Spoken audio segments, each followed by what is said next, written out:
Hi friends, வணக்கம். நான் doctor Arulpathi Murugesan. இன்றைக்கி பார்த்தீங்கன்னா கர்நாடகா மாநிலத்தில் நஞ்சங்கூடு, அதாவது மைசூர் அப்படின்ற இடத்துலேருந்து 25 கிலோமீட்டரில் இந்த கோயில் அமைஞ்சிருக்குங்க. இது வந்து தக்ஷண காசின்னு சொல்கிறாங்க. பார்க்கலாம் வாங்க. ஸோ இந்த கோயிலோட பேர் பார்த்திங்கன்னா நஞ்சுண்டேஸ்வரர் கோயில்னு சொல்கிறாங்க. நஞ்சங்கூடு என்ற இடத்துல இது அமைஞ்சிருக்குங்க. ரொம்ப பிரம்மாண்டமாக இருக்குது. சோழர்கள் வந்து கட்டடக்கலையில், கோயில் கலையில் ரொம்ப சிறந்து விளங்கினா இந்த கோயிலை பார்க்கும்போது தெரியுது. முதல்ல இந்த கோயிலை பார்த்திங்கன்னா கங்கா வம்சத்தை சார்ந்தவங்க 9ஆம் நூற்றாண்டில் கட்டினதாக சொல்கிறாங்க. அதுக்கப்புறம் அதை தொடர்ந்து பார்த்திங்கன்னா சோழர்கள் வந்து இன்னும் அதை பெரிய லெவலில் டெவலப் பண்ணி கொண்டு போயிருக்காங்க. அதை தொடர்ந்து ஹெய்சாளர்கள், அதுக்கப்புறம் வந்து உடையார்கள் வந்து இந்த கோயிலை கட்டியிருக்காங்க. கடைசியாக பார்த்திங்கன்னா வெளியில் இருக்கக்கூடிய கோபுரம் வந்து 9 மாடி 120 அடி உயரமுள்ள கோயில் நுழைவாயில் வந்து பார்த்திங்கன்னா மன்னர் 3ஆம் கிருஷ்ணராஜ உடையார் ராணி தேவராஜ மன்னியால் கட்டப்பட்டதுன்னு சொல்கிறாங்க. ரொம்ப பிரம்மாண்டமான கோயிலுங்க.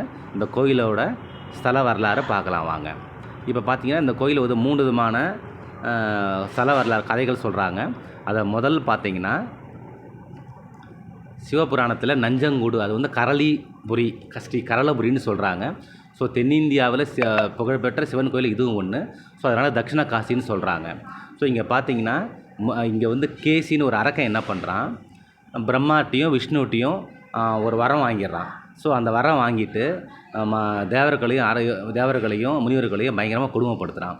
ஸோ இதனால் என்ன பண்ணுறாங்க, இவங்க போயிட்டு சிவன்கிட்ட முறையிடுறாங்க.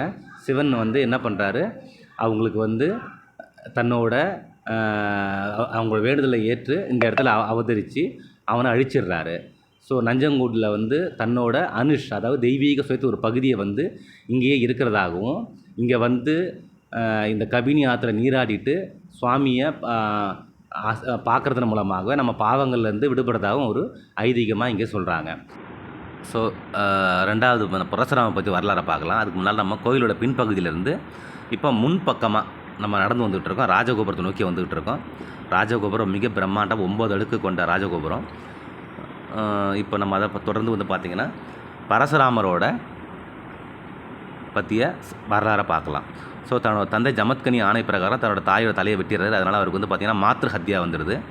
ஸோ அந்த பாவத்திலேருந்து நீக்கி கொள்ள என்ன பண்ணுறாரு, நாரதட்ட ஆலோசனை பிரகாரம் கரளபுரி நஞ்சங்கூடு வந்து சேர்றாரு.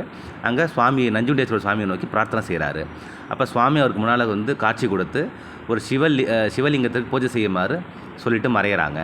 இப்போ தனது கோடாலியை எடுத்து அங்கே இருக்க புதர்களை சுத்தம் பண்ணுறாங்க. சுத்தம் பண்ணுற நேரத்தில் கோடாரி தற்செயலாக சிவலிங்கத்து மேலே படுது. அப்போ பயங்கரமாக ரத்தம் வர தொடங்குது. பரசுராமர் மிக குற்ற உணர்ச்சியோடு என்ன பண்ணுறாங்கன்னா, இன்னொரு மன்னிக்க முடியாத பாவத்தை செஞ்சுட்டேனேன்னு சொல்லிட்டு இந்த பாவத்திலேருந்து விடுபடுறதுக்கு என்ன நானே கொள்வதன் மூலம், அதாவது தற்கொலை செய்ய முற்படுறாங்க. இந்த நேரத்தில் சிவன் வந்து தோன்றி பரசுராமன் ஆசீர்வதித்து சிவலிங்கத்தின் மேலே இருந்து என்ன பண்ண ஈரமான சேரை போச சொல்கிறாங்க. ஸோ இந்த சேரு வந்து மகத்தான பல நோய்களை குணப்படுத்தக்கூடிய சக்தியாக வந்து இருக்கிறதா சொல்கிறாங்க. சிவலிங்கத்தோட ரத்தப்போக்கம் நிற்குது. பரசுராமர் வந்து மண்டபத்தை கட்டி தவத்தை தொடர்றாங்க. இறுதியாக பரசுராமர் வந்து அனைத்து பாவங்களும் விடுபட ஒரு ஐதீகம் இருக்குது. இதுதான் நான் சொல்லியிருந்த நந்தியோட இடம். அப்படியே பாருங்கள், பின்னால் ஆஞ்சநேயரோட சன்னதி இருக்குது. இது அந்த அரச மரம். ஸோ இப்போ பார்த்தோன்னா இந்த சுவாமிக்கு நஞ்சுண்டேஸ்வரர் இன்னொரு பேர் இருக்குது. அந்த பேர் பார்த்திங்கன்னா ஹக்கிம் நஞ்சுண்டா அப்படின்ற பேர் இருக்குது. அந்த பேரை வச்சு யாரும் திப்பு சுல்தான் தான். ஸோ அவரோட ஆட்சி காலத்தில் பார்த்திங்கன்னா அவரோட அரச யானை வந்து குருடாயிடுச்சு. அதனால் அவரோட அமைச்சர் என்ன பண்ணுறாங்க, ஸ்ரீ பூர்ணையாவோட ஆலோசனை பிரகாரம் அந்த யானையை வந்து கோயிலுக்கு ஒரு 48 நாள் அனுப்பி சடங்கு செய்கிறாங்க. 48வது நாளில் யானையோட கண் பார்வை திரும்ப வந்துடுது. ஸோ திப்பு சுல்தான் வந்து சுவாமிக்கு நன்றி தெரிவிக்கிற விதமாக என்ன பண்ணுறாங்கன்னா, மரகத பச்சை சிவலிங்கத்தை வழங்கி அங்கே வந்து ஹக்கிம் நஞ்சுண்டா அப்படின்னு வந்து பேர் வைக்கிறாங்க. ஸோ அப்படின்னா வியாதியை குணப்படுத்துபவர், டாக்டர்னு அர்த்தம். ஸோ ஸ்ரீகண்டேஸ்வரர் கோயிலோட தோற்றம் பார்த்திங்கன்னா கங்கா வம்சத்திலேருந்து அதை தொடர்ந்து சோழர்கள், ஹெய்சாளர்கள் மற்றும் மைசூரோட உடையார்கள் இவங்களோட பங்களிப்பு வந்து ரொம்ப மிக முக்கியமாக இருந்திருக்கு. எல்லோரும் பார்க்க வேண்டிய இடம். இங்கே வந்து சுப்பிரமணியருக்கு, விநாயகருக்கு, அம்பாளுக்குன்னா தனித்தனி கோயில் இருக்குது. அது மட்டும் இல்லாமல் ஒரு ஸ்தல விருட்சங்க. இது கோயிலோட லெஃப்ட் பக்கமாக மிகப்பெரிய சிவனோட அமைப்பில் உருவத்தை வச்சுருக்காங்க. அது இல்லாமல் நந்திக்கு இங்கே தனி பிரகாரமே இருக்குது. பெரிய நந்தி இங்கே இருக்குது.